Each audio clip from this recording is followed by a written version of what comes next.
আসসালামু আলাইকুম, সবাই কেমন আছেন? আশা করি ভালো আছেন। তো দেখতে পাচ্ছেন যে এই করজটা ভেঙে গেছে। অনেকেই এই ভাঙা করজের কারণে কিন্তু এই পুরা করজটাই বাদ দিয়ে ফেললেন।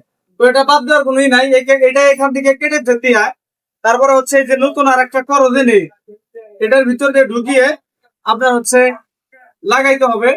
তো আপনাদের দেখাবো আমি সম্পূর্ণটা লাগাইয়া যে কিভাবে এই সেটারে আবার চলমান যে ব্যবস্থাটা করা যায় এটা আপনাদের দিকে আমি দেখাবো।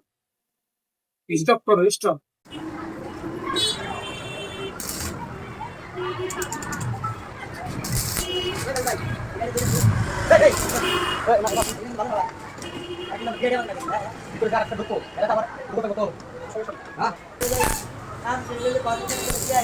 কার গাড়ি?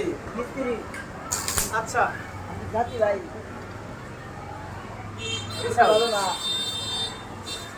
তো দেখতে পাচ্ছেন যে এই করসটাকে কিন্তু দুই সাইডে জ্বালা দিয়ে নিছি।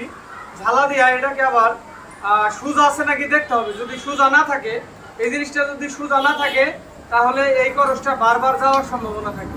তো দেখতে পাচ্ছেন এটা কিন্তু এখন তীরের মতো সুজা আছে। তো এই পুরোটাকে এখন ঝেলে কমপ্লিট করে দিই।